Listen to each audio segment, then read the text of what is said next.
Emmanuel Macron, un imposteur, avec les billets d'humeur de Laurence Valky de janvier 2021 à mars 2021.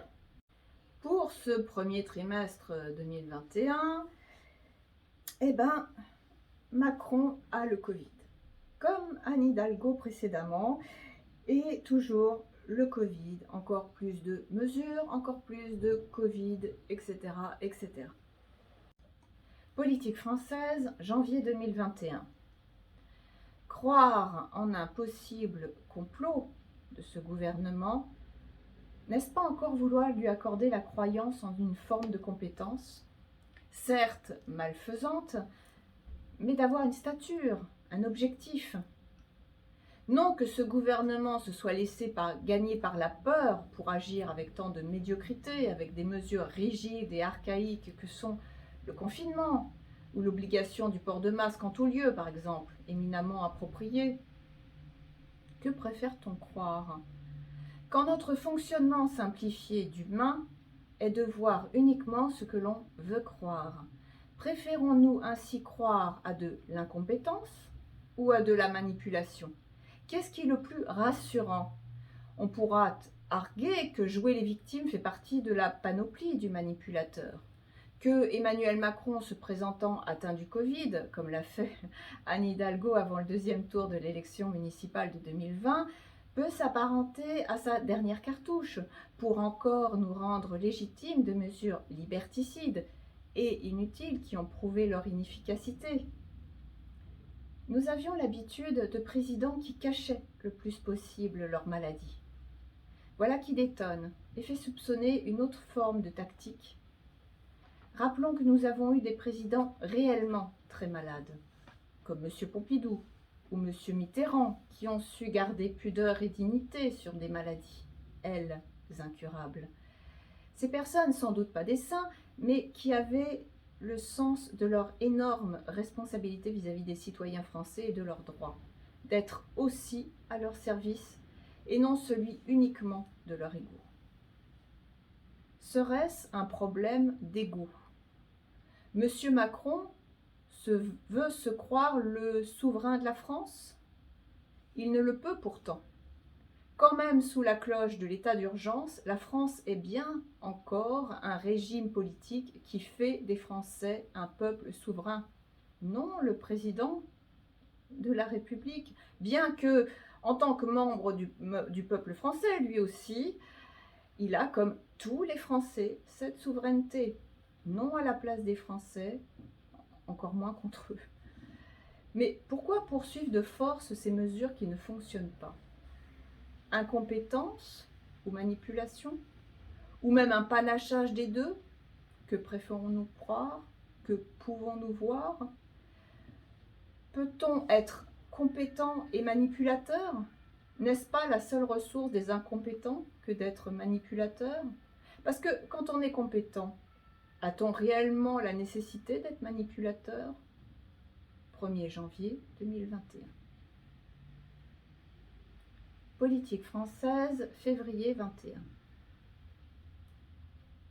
Infantilisés. Que devenons-nous à la longue, nous, citoyens français?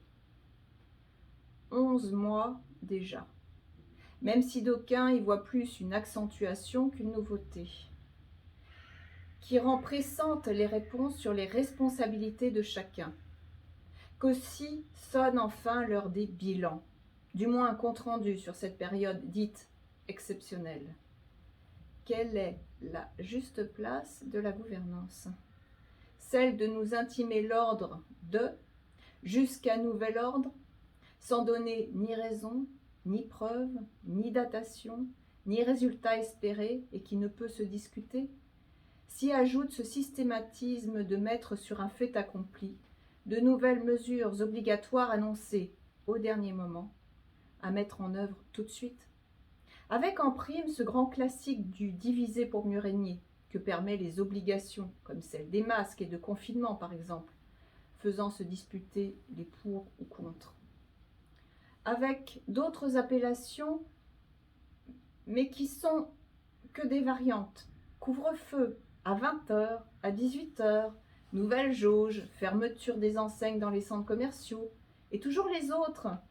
C'est ceux d'avant qui croyaient à cette date donnée, attendue comme une promesse, cité sage. Les restaurants, les bars, les théâtres, les cinémas, les musées qui attendent sagement, si sûrs que, un jour peut-être. Ces gens semblent se croire légitimes de décider à la place de toute une population en les coupant de leurs droits fondamentaux pourtant inscrits dans la Constitution.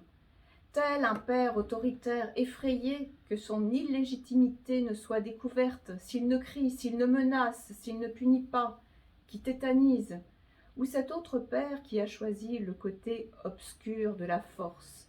« Je suis ton père, Dark Vador. »« Non, non, ce n'est pas vrai, c'est impossible, répond Luke. »« Lis dans ton cœur, tu sauras que c'est vrai. »« Non, non. »« Non, non, c'est impossible, effectivement. Un gouvernement n'est pas le père des citoyens français, ainsi mis sous minorité de droit. De par la Constitution, c'est impossible. Mais il existe des stratégies pour quand même y parvenir et asseoir un peu plus cette impression de légitimité que des doutes des personnes trop éprouvées risqueraient de fendiller.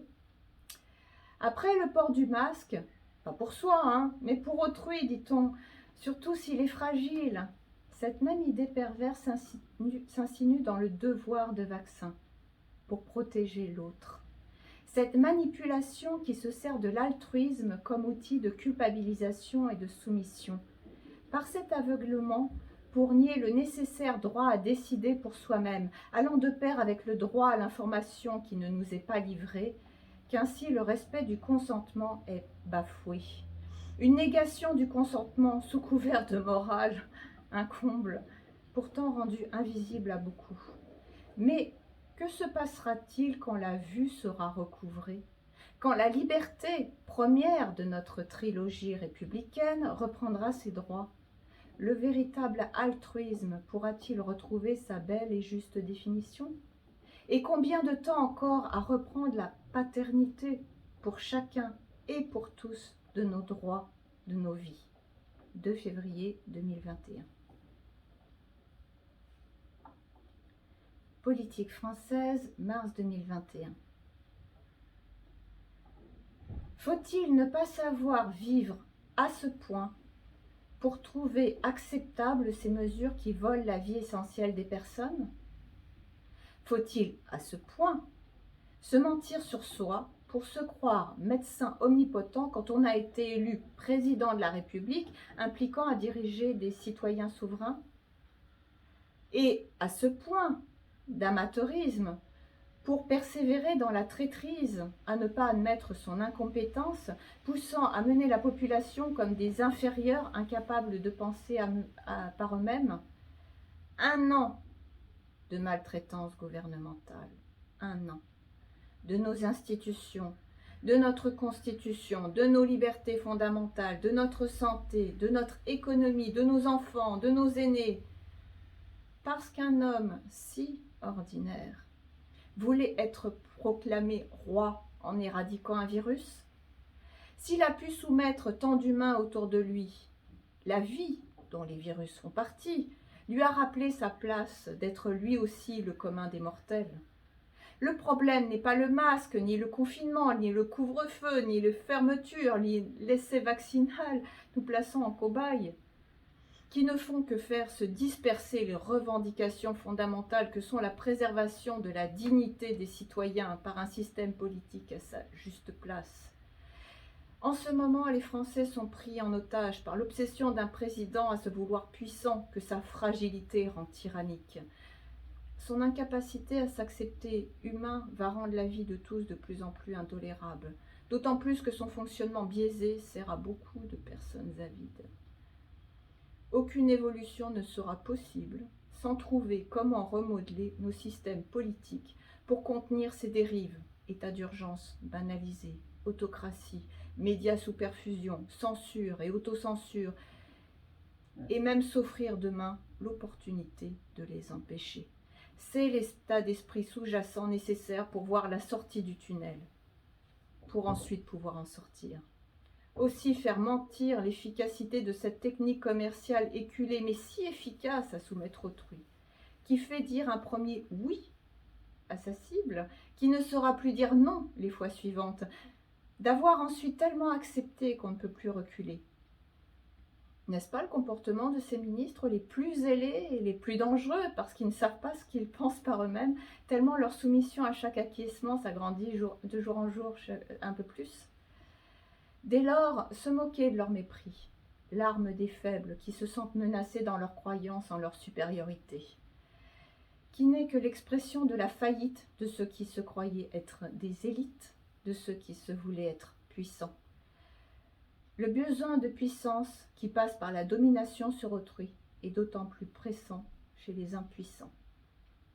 10 mars 2021. Voilà pour le trimestre 2021. Donc n'hésitez pas à liker, à mettre vos commentaires. Emmanuel Macron, un imposteur? Affaire à suivre.